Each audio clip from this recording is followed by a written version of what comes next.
Hello everyone, welcome back to our YouTube channel study with student. So हमने अभी तक वही चैप्टर 1 कवर कर लिया उमन फीजियो से, और अब चैप्टर जो सेकंड है उमन फीजियो यानी कि ओरिजिनल जो चैप्टर 17 है, तो अब इसको देखते हैं। तो ये जो चैप्टर रिलेटेड है तो ये हमारे रेस्पिरेशन जो सिस्टम है, रेस्पिरेटरी जो सिस्टम है, बेसिकली उससे रिलेटेड है। तो इसके अंदर हम चीज़ें पढ़ेंगे कि भाई ट्रांसपोर्ट कैसे हो रहा है ऑक्सीजन का, CO2 का, और क्या क्या इसके अंदर ऑर्गन इन्वॉल्वमेंट हैं, उन ऑर्गन का स्ट्रक्चर कैसा है, फिर फंक्शन कैसे करते हैं, फिर इसके अंदर हम देखेंगे फिजियोलॉजिकल एक्टिविटी कैसी है, कुछ केमिकल कंपोजिशंस देखेंगे, और ये सब कुछ इसके अंदर हम पढ़ेंगे। तो बेसिकली ये चैप्टर 6 भागों में डिवाइड किया गया है। तो पहला तो रेस्पिरेटरी ऑर्गन क्या है उसके बारे में डिटेल करेंगे, फिर मैकेनिज्म ब्रीथिंग यानी कि हम जो सांस लेते हैं उसका प्रॉपर मैकेनिज्म क्या है इसको हम देखेंगे, और जो तीसरा होगा वो एक्सचेंज ऑफ गैस कैसे कैरी आउट हो रहा है। फिर हम देखेंगे ट्रांसपोर्ट ऑफ गैस यानी कि ब्लड के थ्रू जो ट्रांसपोर्ट हो रही है गैस वो किस प्रकार से हो रही है। फोर्थ जो यानी कि जो इसका फिफ्थ पार्ट होगा वो रेगुलेशन ऑफ रेस्पिरेशन यानी कि रेस्पिरेटरी जो सिस्टम है, यानी कि हम दौड़ लगाते हैं तो रेस्पिरेशन रेट हमारा बढ़ जाता है, तो वो कैसे क्या काम कर रहा है इसके बारे में और देखेंगे अच्छे से। और जो लास्ट वन होता है वो एज़ यूजुअल आपको पता है डिसऑर्डर्स, तो डिसऑर्डर के तो आज हम देखेंगे लगभग मैकेनिज्म ऑफ ब्रीथिंग तक करेंगे। इसके बाद ये रिलेटिवली शॉर्ट होगा तो इसको हम सेकंड लेक्चर के अंदर कवर करेंगे, and final lecture third lecture के अंदर इसको कवर करने की कोशिश करेंगे। तो फर्स्ट लेक्चर यहाँ से कवर करेंगे हम। तो अब शुरू करते हैं हम चैप्टर। तो as you have read earlier यानी कि O2 is utilized by the organism indirectly breakdown of the simple molecule like glucose। कैसे इनडायरेक्टली, डायरेक्ट CO2 कभी भी यूज़ नहीं होती है।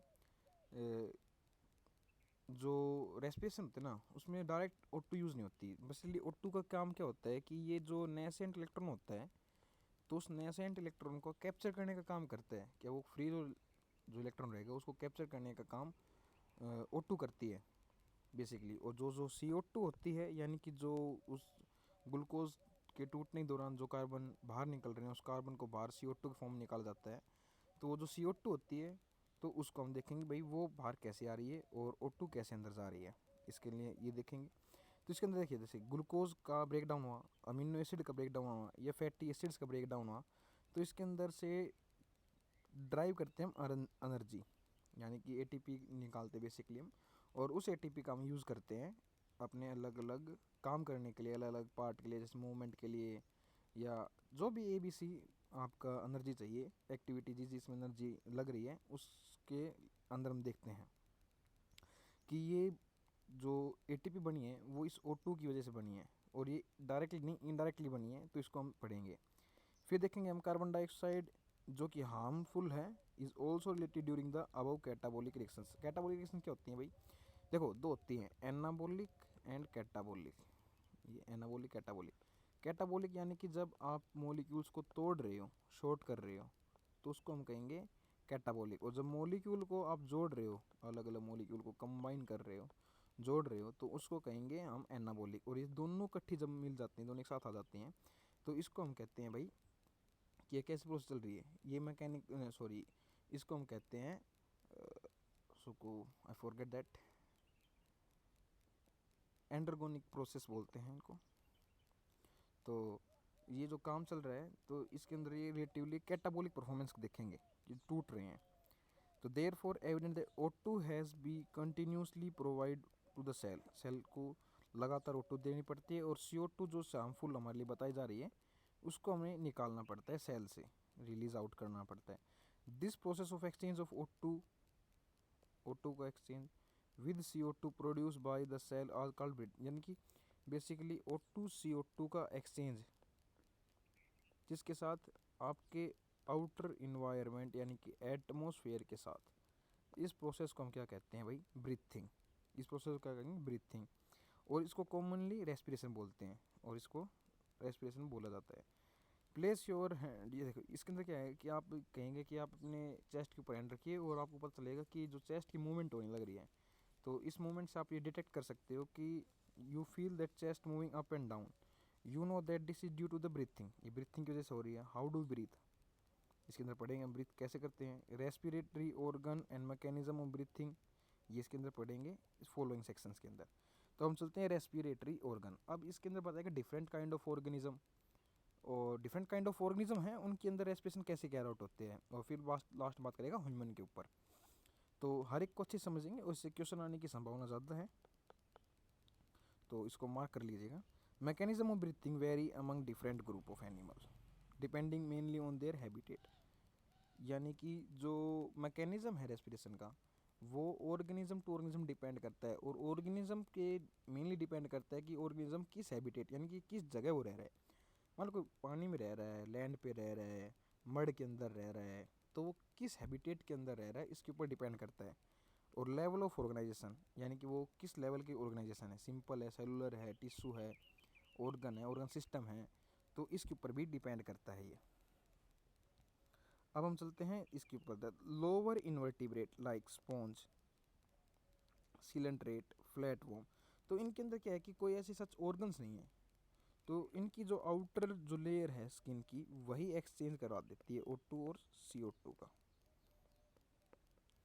O2 का और CO2 का एक्सचेंज यहीं कैरी आउट किया जाता है थ्रू स्किन।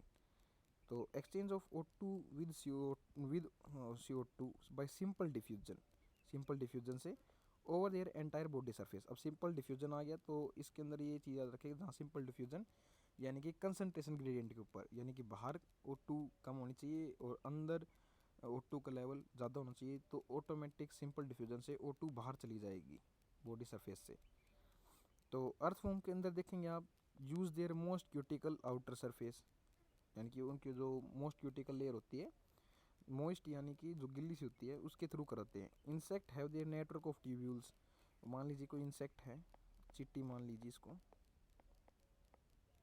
तो इसके अंदर क्या होता है कि जो ये है ना इनके अंदर ट्रैकियल ट्यूब होती हैं, ऐसी ट्रैकियल ट्यूब्स होती हैं,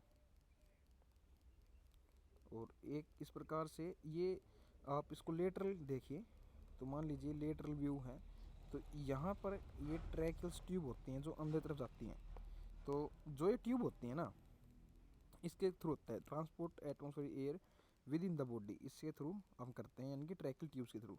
स्पेशल वेस्कुलर स्ट्रक्चर कल गिल्स, अब देखो गिल्स क्या है वो पर्टिकुलर आपको हायर लेवल के अंदर पढ़ाया जाएगा भाई गिल्स के अंदर रेस्पिरेशन कैसे होता है। यहाँ पर बताया गया है कि गिल्स क्या करती हैं, बेसिकली जो वाटर होता है उसको इनटेक करती हैं, और इस वाटर के अंदर CO2 जो मिक्स होती है उसको अंदर ले लेते हैं, और CO2 इस वाटर के अंदर मिक्स करके बाहर निकाल देती हैं। तो इसके अंदर क्या इसका यूज़ किया जाता है, पानी का यूज़ किया जाता है। तो इसको कहते हैं ब्रांचियल रेस्पिरेशन, यानी ब्रांचियल मतलब ऐसी ब्रांच ही उसकी गिल्स के अंदर ऐसी ब्रांच ही बनी हुई होती हैं। तो यहाँ के ऊपर यहाँ पे यहाँ पे यहाँ पे यहाँ पे और फिर यहाँ पे होती हैं उसकी कुछ कैपिलरीज होती हैं जिसके थ्रू वो एक्सचेंज कराते हैं। तो ये ब्रांचियल फॉर्म्स के अंदर होती है। Are use to most of the aquatic arthropod, यानी कि जितने भी एक्वेटिक आर्थ्रोपोड्स होते हैं जो पानी के अंदर रहते हैं। आर्थ्रोपोड आपको आई होप आपको पता होगा कि एक अलग सा जिसके अंदर इंसेक्ट इंक्लूड करते हैं, तो इसको लार्जेस्ट फाइलम भी बोला जाता है एनिमल किंगडम का। तो ये होता है, और मोलस्क जो होते हैं उनके अंदर भी कौन से एक्वेटिक। जबकि बैग लाइक स्ट्रक्चर जो जिसको हम कहते हैं हमारे लंग्स यानी कि फेफड़े, ये कैसे एक बैग लाइक स्ट्रक्चर होता है, ऐसा सिंपल सा एक बैग लाइक स्ट्रक्चर होता है, इसको कहते हैं पल्मोनरी रेस्पिरेशन। जो लंग्स से हो रहा है उसको कहेंगे पल्मोनरी रेस्पिरेशन, जो ट्रैकिड से हो रहा है उसको कहेंगे हम जो गिल से हो रहा है उसको कहेंगे ब्रांचियल रेस्पिरेशन, और जो नेटवर्क के थ्रू हो रहा है उसको कहेंगे ट्रैकियल, वो ट्रैकियल थ्रू होता है तो उसको ट्रैकियल ट्यूब रेस्पिरेशन बोलते हैं। तो तीन प्रकार के हो गए। Are used as the terrestrial form of exchange, यानी कि जो ज़मीन पे रहते हैं उनके लिए ये मोड ऑफ एक्सचेंज होता है। Among vertebrate fish use gills, अब देखिए वर्टिब्रेट के अंदर आ गए तो फिश क्या करेंगी भाई, पानी के अंदर तो गिल्स का यूज़ कर लेंगे। एम्फीबियंस जो हैं वो लंग्स का यूज़ कर लेते हैं और गिल्स का यूज़ कर लेते हैं। अगर वो अपने लार्वल फॉर्म्स के अंदर हैं तो मेनली गिल्स का यूज़ करेंगे, और जब अडल्ट हो जाते हैं तो लंग्स का यूज़ करते हैं। रेप्टाइल्स लंग्स का यूज़ करते हैं, बर्ड लंग्स, मैमल, ये सब के सब लंग्स के थ्रू करते हैं। एम्फीबियन लाइक फ्रॉग, अब देखिए इसके अंदर ये बताया, amphibian like frog can respire through their most cutic skin, यानी कि जो बाहर की ये थोड़ा सा आप इसको मानिए फ्रॉग, तो जो फ्रॉग होता है तो इसके आउटर सरफेस जो होता है, तो इस आउटर सरफेस के थ्रू भी वो रेस्पिरेशन कर लेता है। बेसिकली वो 3 प्रकार से रेस्पिरेशन कर देता है, इसके थ्रू भी कर लेता है, ड्यूरिंग लार्वा वो गिल्स का यूज़ कर लेता है, और लंग्स इसके अंदर पाए जाते हैं तो लंग्स यानी पल्मोनरी रेस्पिरेशन भी कर लेता है। तो मोस्ट क्यूटिकल स्किन लाइक क्यूटिनियस उसको रेस्पिरेशन बोला जाता है। तो कोई आपसे पूछेगा भाई क्यूटिनियस रेस्पिरेशन किसके अंदर ऑब्जर्व किया गया है, तो क्यूटिनियस रेस्पिरेशन एम्फीबियन के अंदर, फ्रॉग के अंदर ऑब्जर्व किया गया है। आई होप आपको ये पैरा अच्छे से समझ में आया होगा। अब हम चलते हैं नेक्स्ट के ऊपर। अब ये बात करेगा कि ह्यूमन रेस्पिरेशन कैसे कैरी आउट होता है, क्योंकि बेसिक हमने स्टडी तो ह्यूमन ईफी जो करनी है। तो we have a pair of external nostril, हमारे पास क्या है, 2 ऐसी नोस्ट्रिल्स हैं, नाक सी हैं, नोस्ट्रिल हैं। ओ डायग्रामेटिक थोड़े मेरे वीक है, तो आप समझ जाइए कि 2 नोस्ट्रिल से होती हैं, जो नाक आपने ये होठ मान लीजिए, तो यहाँ पर आपने नाक देखा होगा, तो ये नोस्ट्रिल से होती हैं 2 ओपनिंग। तो ये है opening out about the upper lips, ऊपर के लीफ जो अपर लिप उसके ऊपर जो आपको दिख रहे हैं।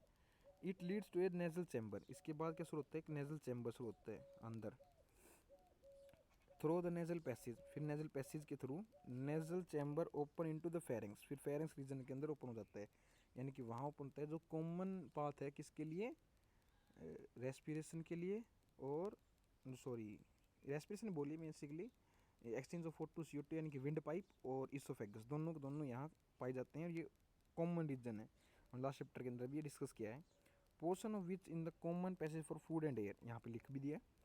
The pharynx open through the larynx region, अब ये फेरिंग्स जहाँ से मान लो ओपन हो गया, तो इसके बाद लैरिंग्स रीजन आता है,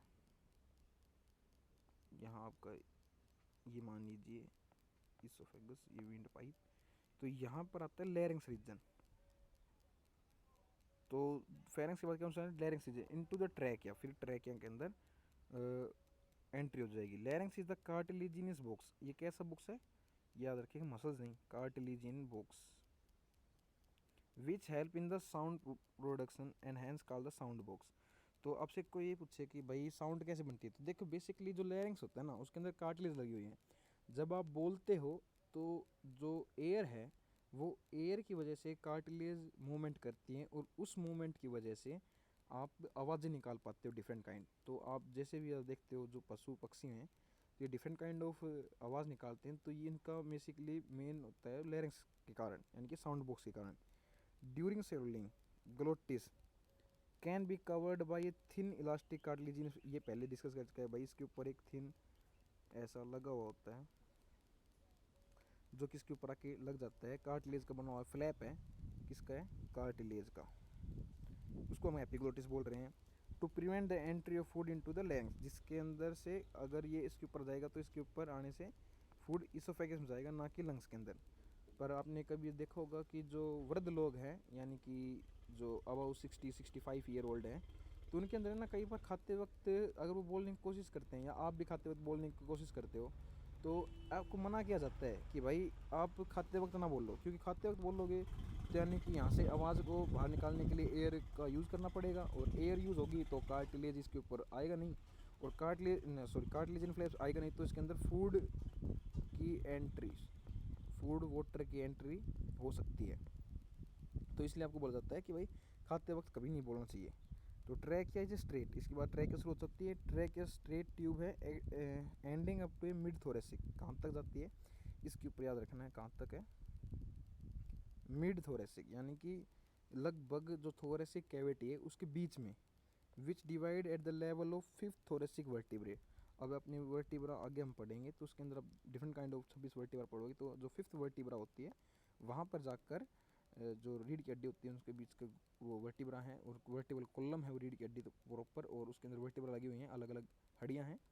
तो जो 5th जो है उसके ऊपर जाके डिवाइड कर देती है into right and left pulmonary bronchi. तो कौन सी ब्रोंकाई बनती है, प्राइमरी ब्रोंकाई, कहाँ बनती हैं, ट्रैकिया के खत्म होने पर।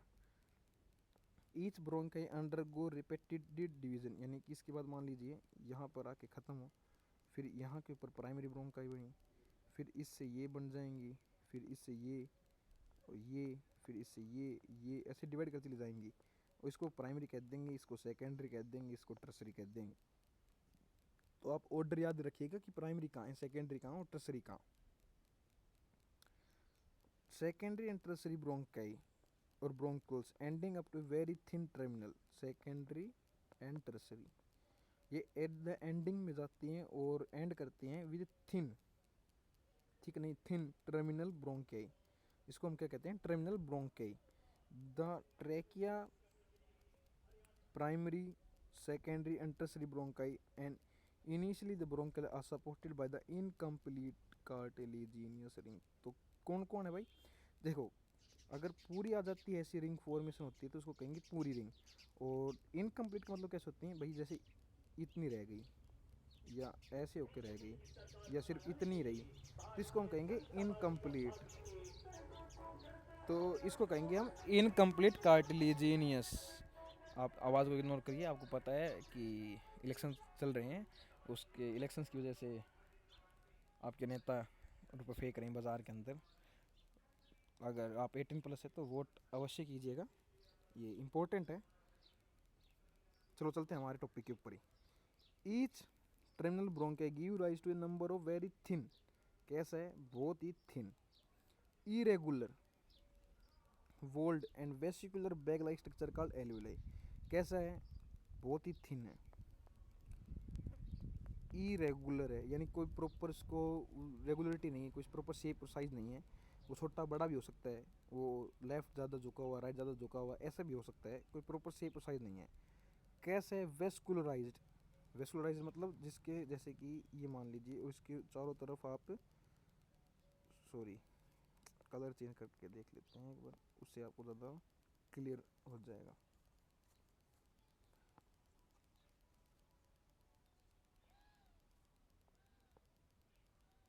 तो मैं ये बनाता हूँ कि आपका, सॉरी मैं ये बनाता हूँ आपको एक बैग लाइक स्ट्रक्चर, इसको मैं एलवेले बोल रहा हूँ, इसको एलवेले काउंट कीजिएगा।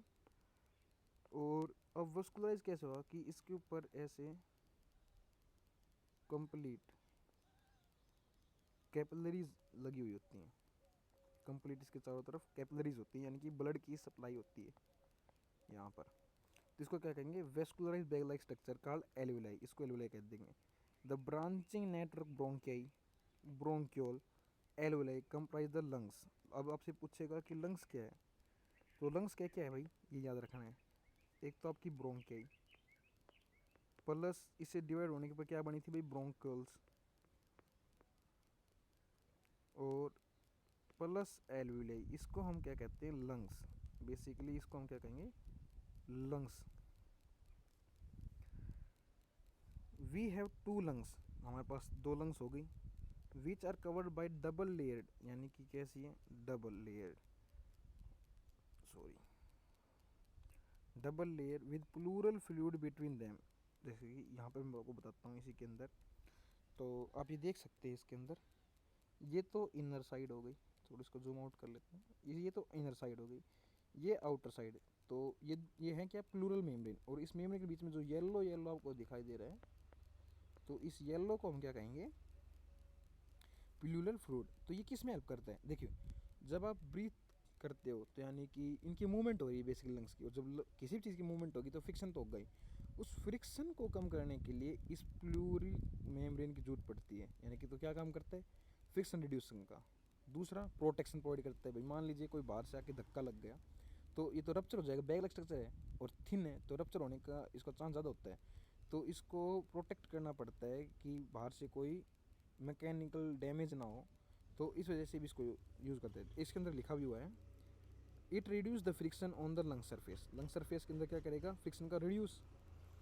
Outer pleural membrane close contact with the thoracic, यानी कि बाहर वाली जो मेम्ब्रेन है वो कहाँ पर कॉन्टैक्ट की हुई है, थोरेसिक, यहाँ पर कॉन्टैक्ट है उसका, और इनर वाली लंग्स के अंदर कॉन्टैक्ट बनाए हुए हैं। तो आई होप आपने ये समझा होगा जो अभी तक मैंने बताया है, और इसके बाद भी अगर आपको कोई डाउट रहता है तो आप कमेंट सेक्शन में ज़रूर बताइए, मैं उसका आंसर करने की कोशिश करूँगा। कोशिश क्या करेंगे, करेंगे आंसर तो। तो इसके अंदर क्या होता है, एक ये आपको एपिग्लोटिस नज़र आ गया, यानी कि एक ढक्कन लाइक स्ट्रक्चर हो गया। इसके बाद क्या आ गया, लैरिंक्स रीजन। तो लैरिंक्स रीजन कहाँ पाया जा रहा है, कॉमन नहीं है, एक तो ये याद रखिएगा, कॉमन नहीं है। दूसरा इसके बाद क्या हो गया, ट्रैकिया। ये क्या हो गई, कार्टिलेजिनियस रिंग। ये कैसी है, इनकम्प्लीट। इसके बाद क्या हो गया भाई, प्राइमरी, यानी कि फर्स्ट डिवीजन बोलनी है। इसके बाद ये क्या हो रहा है, सेकेंडरी डिवीजन हो रहा है। और इसके बाद ये क्या हो रहा है, टर्सरी डिवीजन। तो यहाँ पर भी इसको हम क्या कहेंगे, आपका ये प्राइमरी, सेकेंडरी, टर्सरी, और ये जो डिवीजन है उसके बाद क्या बन गए, एक एल्वेलाई, हर एक किससे जुड़े हैं, at the end of alveoli. तो इनको क्या कहेंगे हम, जो एंड पे एल्वेलाई बनती है उसको कहेंगे ब्रोंक्यूल्स, और जो ये बिल्कुल एंड पार्ट है इसको क्या कहेंगे, एल्वेलाई।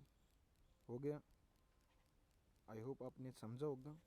और इन दोनों को किसके साथ जोड़ दो तो क्या बन जाएगा, लंग्स। किसके साथ जोड़ने पे लंग्स बनता है, ब्रोंकाई के साथ। ब्रोंकाई के साथ अगर इसको मर्ज कर देते हैं तो हम क्या कहेंगे, ये हो गया लंग्स। तो आई होप आपने अच्छे समझे। अब ये देखें, थोड़ा सा बताता हूँ आपको कि जो लेफ्ट वाले की तरफ है ना, हार्ट लोकेटेड है, और इस हार्ट की वजह से जो आपकी लेफ्ट साइड का जो लंग्स का वो होता है साइज, वो शॉर्ट होता है, छोटा होता है देन राइट। और इसका रीज़न क्या है, हार्ट, क्योंकि हार्ट भी तो यहीं लगा हुआ है ना भाई।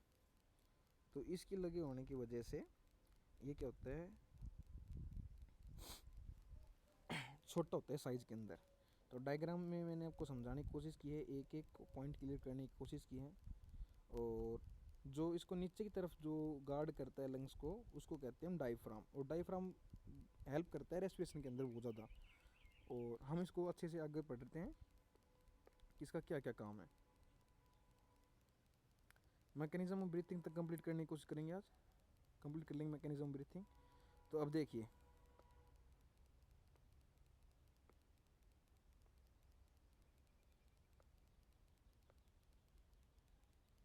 इसको रेड कर लेते हैं। Lining where the inner pleural membrane is contact with the lungs, ये मैंने बता चुका हूँ, सरफेस के अंदर। The part starting with the external nostril up the terminal bronchi, कहाँ तक, नोस्ट्रिल से terminal bronchi.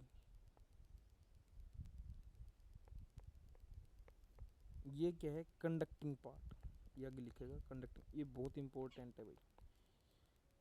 constitute the conducting part where the alveoli plus their duct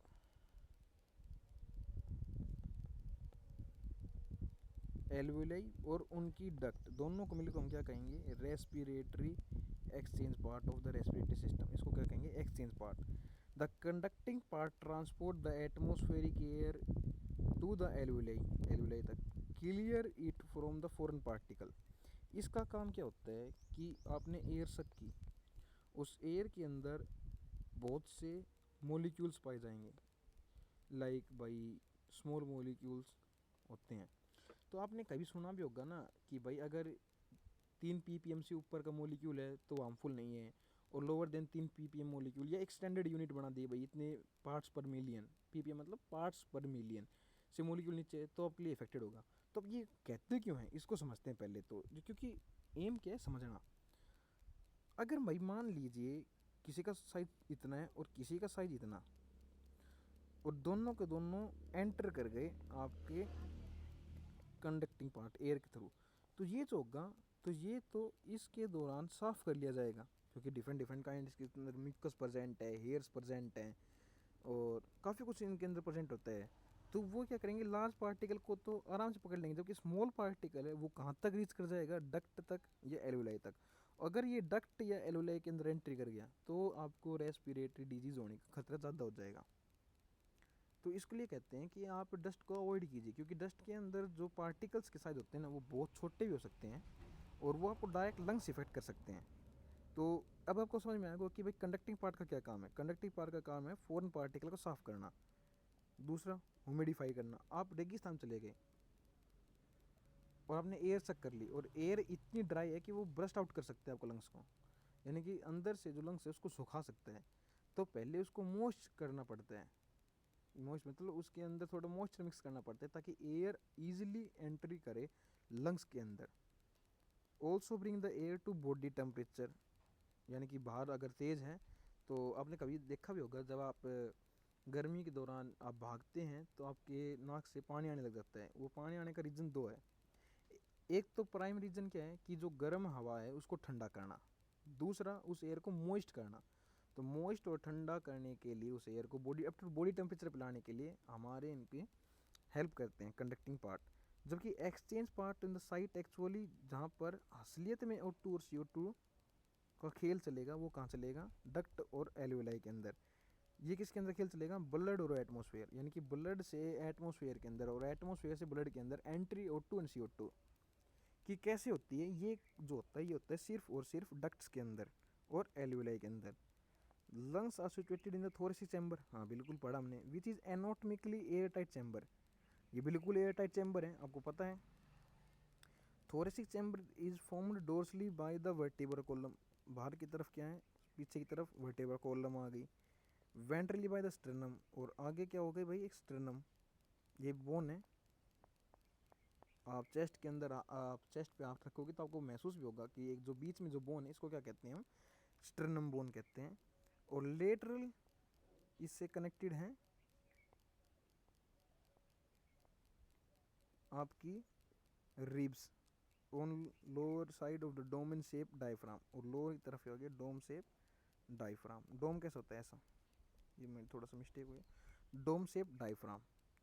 the anatomically setup, अब ये देखिए ये क्या है, बोन, और ये क्या है, मस्क्यूलर, याद रखिएगा डायफ्राम मसल्स हैं जबकि बाकी सब हड्डी हैं। Setup lungs in the thoracic such that the any change in the volume of thoracic cavity will be reflected by the lungs pulmonary cavity।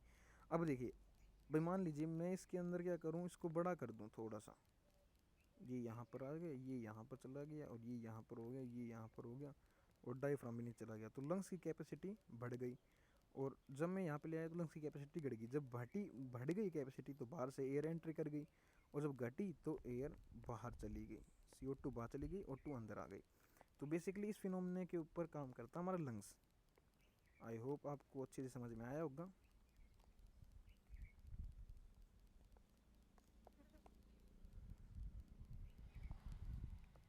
अब हम चलते हैं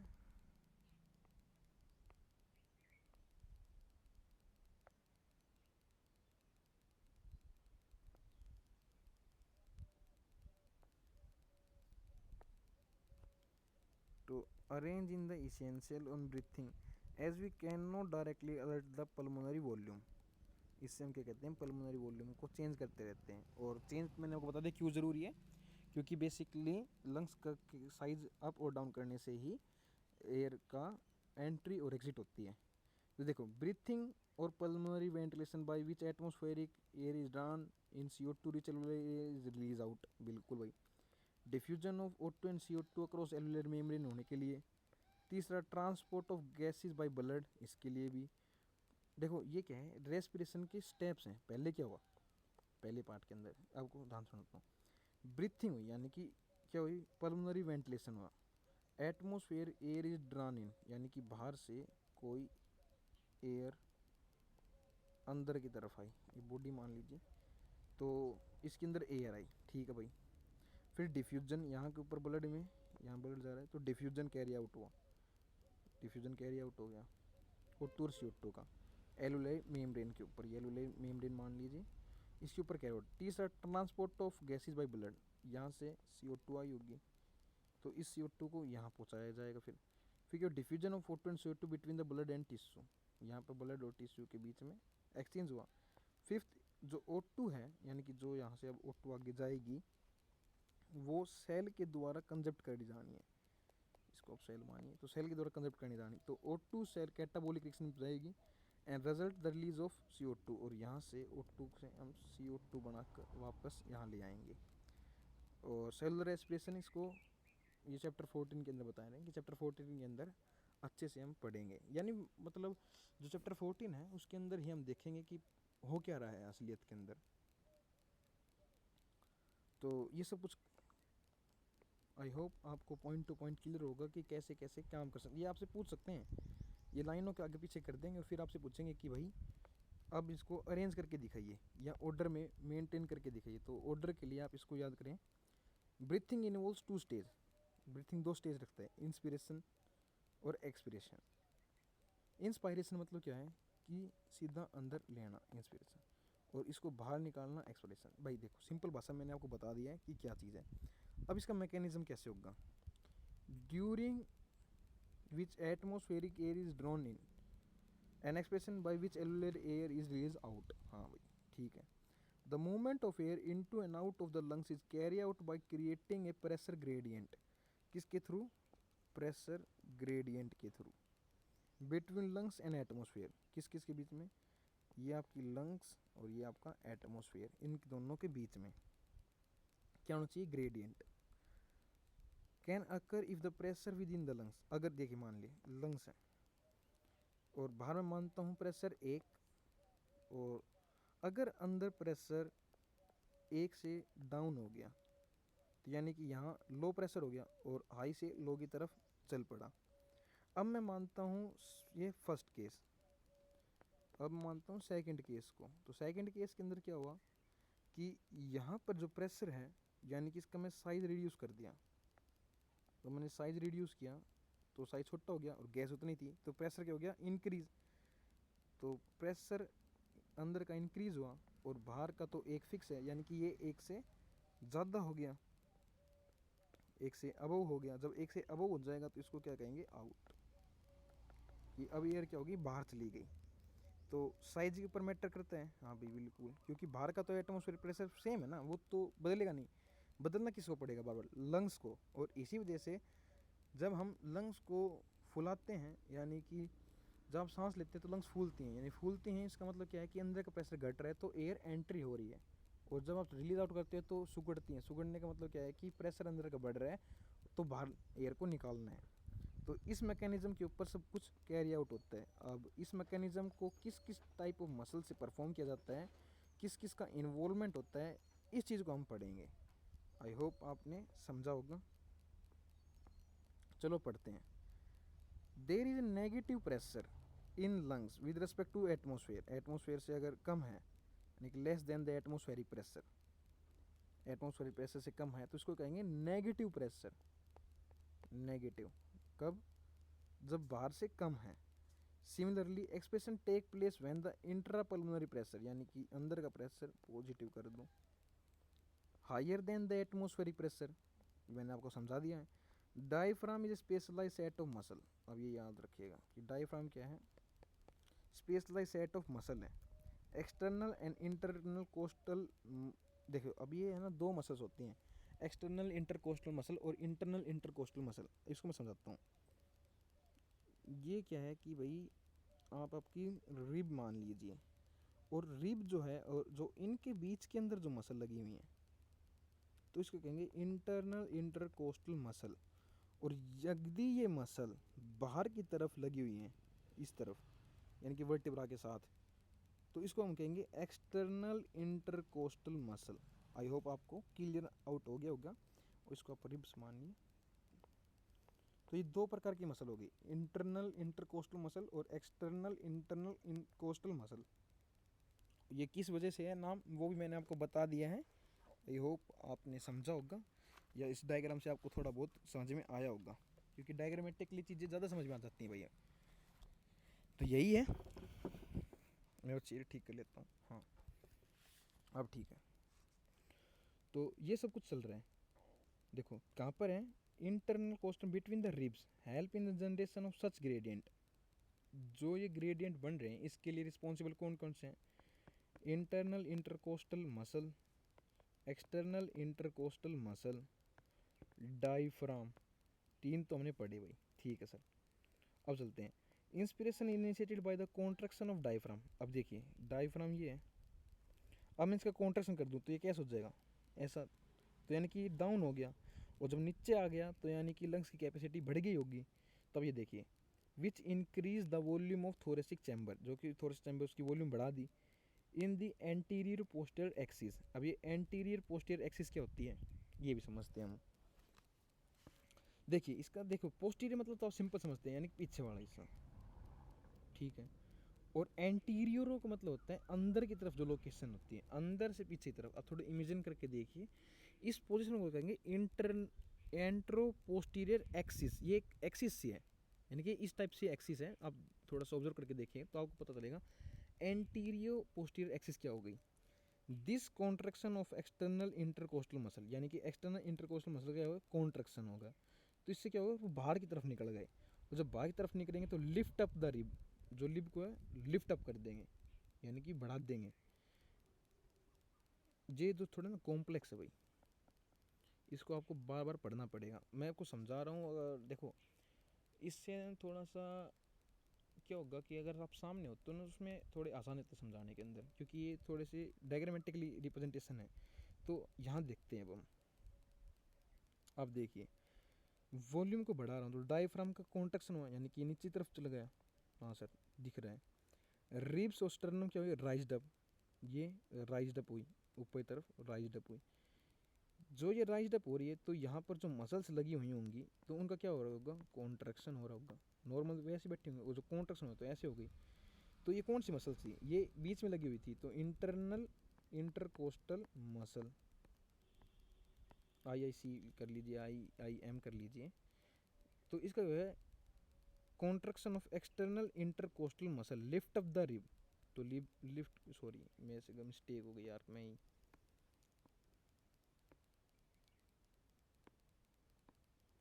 एक्सटर्नल इंटरकोस्टल मसल्स। तो ये क्या हुआ, anterior posterior axis, contraction of external intercostal muscle lift up the rib and the sternum, sternum भी बाहर आ गई थोड़ी सी, and increase the volume of thoracic. तो ओवरऑल क्या हुआ, थोरेसिक वॉल्यूम चैम्बर बढ़ गया। In the dorsal ventral axis the overall increase in thoracic volume cause a similar increase in the pulmonary volume. तो पल्मोनरी वॉल्यूम बढ़ी, and increase in pulmonary volume decrease the inter, जैसे ये बढ़ गई तो मैंने बताया साइज बढ़ा, प्रेशर घट गया। तो प्रेशर क्या हो गया, less than the atmospheric pressure, और एयर एंट्री कर गई। Pressure which force the air from outside move to the lungs. तो लंग्स के अंदर लगे, इसको हम कहेंगे इंस्पिरेशन, यानी कि यहाँ क्या कैरी आउट हो गया, इंस्पायरेशन कैरी आउट किया गया।